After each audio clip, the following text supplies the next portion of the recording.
My name is Adrien de Beaupre. I am Colleen and Canada's husband.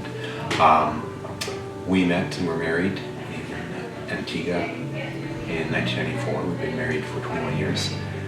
In October 2010, my wife called me at work and I knew that she'd had a biopsy and had been to see the doctor about a lump in her breast. But she called me at work and I don't know why, but it was surprising. And I had an office back then, and she called me and she told me that she had cancer. She just said it just like that. I had cancer, but the anguish and the fear in her voice was quite evident. And it was something I'd never heard from her before. And I just broke down and cried. Fortunately, I could close my door of my office.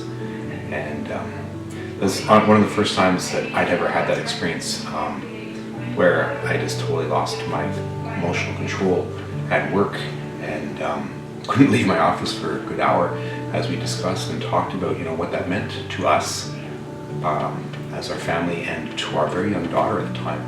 She would have been just turning 6.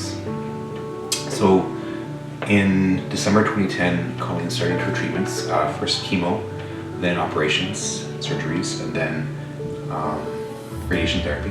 So in December 2010, I quit my job, moved home, and stayed home to look after my wife and daughter, and began the journey of becoming a cancer survivor family, where Colleen is a cancer survivor, but it has a large impact on everyone in the family. It's one of those experiences that changes yourself, it changes your relationships with others, it changes your thoughts about yourself, because you have to find new ways to deal with issues, find new ways to forge relationships, new ways to ask for help, which is not an experience that I've ever had, having to ask people for help emotionally and logistically. Telling a 5.5-year-old daughter, and we didn't tell her that her mummy had the big C word, cancer, and that she'd be going through treatments, losing her hair. Madison's concerns became what happens if mummy dies, which is a terrible thing for a child to realize, that it is possible for her mother to die. Daddy, what happens if you die? What will happen to me?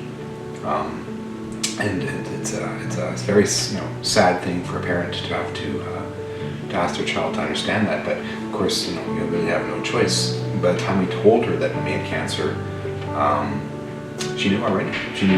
She'd figure out something was wrong just by the behaviors of the adults in the house and the types of conversations we were having. There's a couple things. One is actually Colleen took fashion design when she was very young, straight out of high school and college, and I think she decided that she wanted to take the practical career path and learn accounting. So she went back to school and learned to be an accountant, but I don't think that was ever her true passion. She wanted to do it because she thought it was the good idea to do or the good job to have. So I think going through cancer made her realize a couple things. One, she had to take control of her treatment program. She had to make sure that she knew what was going on, what kinds of things were being put into her, how to know how to deal with the side effects, know how to take control of her life, how to heal properly, inside, outside, how to become a holistic, whole person, and take advantage of complementary therapies as well. So I think Colleen went through a transformative period where she wanted to take control of parts of her life, and I think that finally came to her the realization that she went back to work at the job that was accounting, and I think she suddenly realized that, hey, life's too short. Why don't I go back and do what I love and do what I want to do? You really have to follow your passion in whatever you do, otherwise it's just a job. And I do what I love, and I think Colleen is finally doing what she loves.